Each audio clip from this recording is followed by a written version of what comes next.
करण्याची पद्धती आहे. पतीला अनुकूल झालेला पाहिल्यानंतर पत्नीने प्रश्न करावा. भगवान भोलेनाथ अनुकूल आहे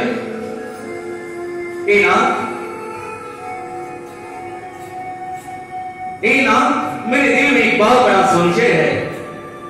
संशय आहे माझ्या मनामध्ये, तो आता दूर करा. चिकित्सा बुद्धीनं मी भक्तीच्या अंतःकरणानं तुम्हाला विचारते. रामाने जन्म घेतला कसा, जन्म घेण्याचं कारण काय, बाललीला केल्या कशा, विश्वामित्राचा यत्न संरक्षण केला कसा, स्वयंवर झालं कसं, वनवास देवाला झाला कसा, सीतेचं अपहरण झालं कसं, रावण मारला कसा आणि राम राज्याभिषेक झाला कसा. हे भवानी कथेचा यापेक्षा परमभाग्य कोणतं असेल. आणि जवळपास या पती पत्नीच्या संवादातून जगाला तत्वज्ञानाचे सगळे ग्रंथ मिळाले. ते जोडवाय जगाच्या पाठीवरचं शिव आणि पार्वती, शिव आणि पार्वती. देवी खरं सांगू मी तुला,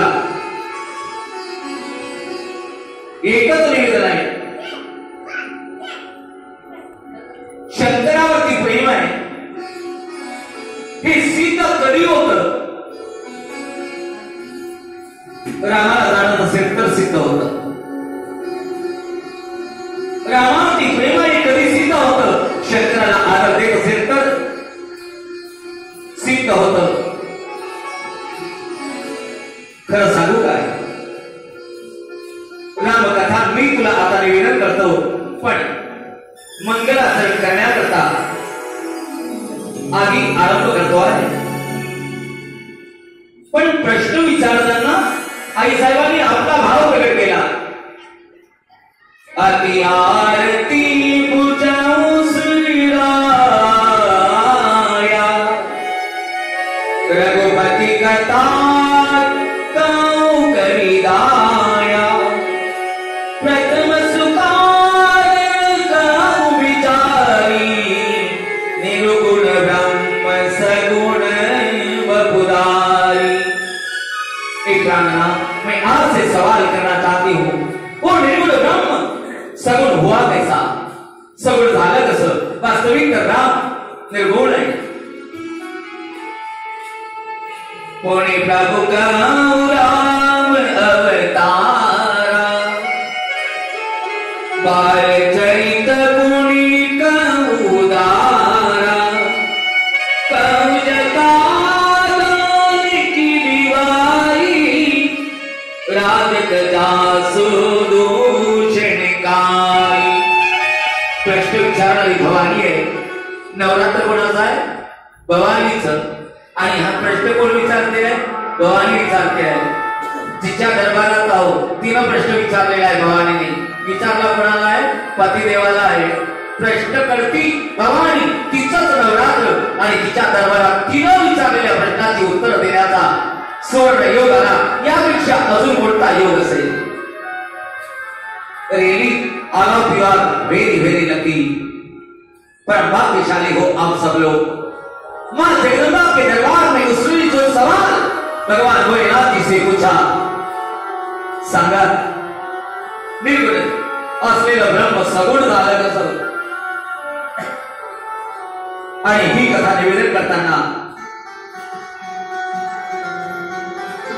मंगलाचरण करायला लागले भोले बाबा. बंद उबाल रूप सोयला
बघा कोणत्या झाडाच्या खाली, वडाच्या झाडाखाली कथा आहे.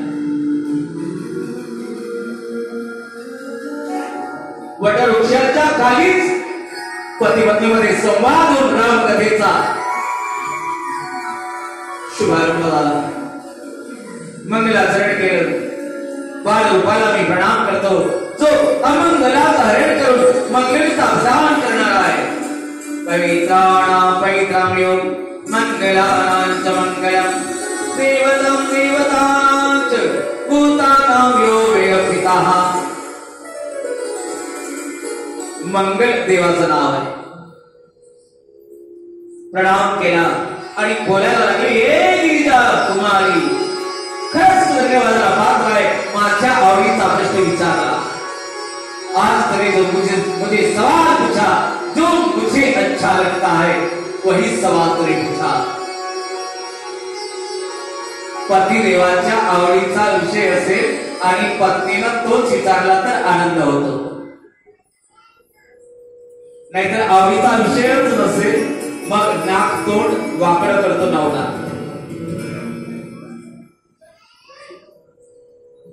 हे गिरिजा कुमारी,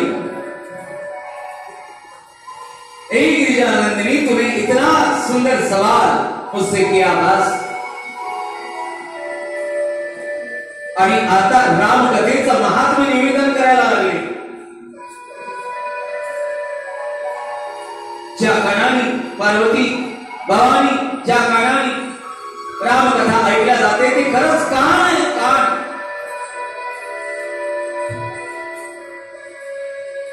ज्या कानाने रामाची कथा ऐकलीच नाही ते कान नाही, सापाला राहण्याची वेळ आहे.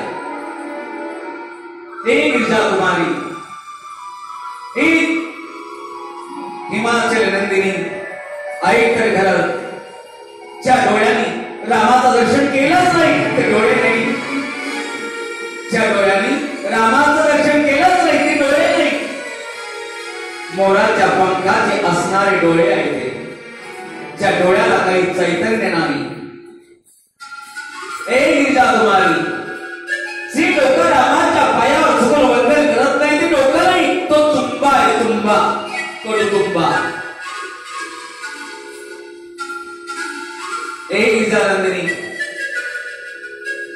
राम नामाचं उच्चारण ते जीव करतच नाही, ते तोंडामध्ये राहणाऱ्या सापासारखी जिव्हा आहे. जीव ती आहे जे नित्य राम नामाचं स्मरण करते.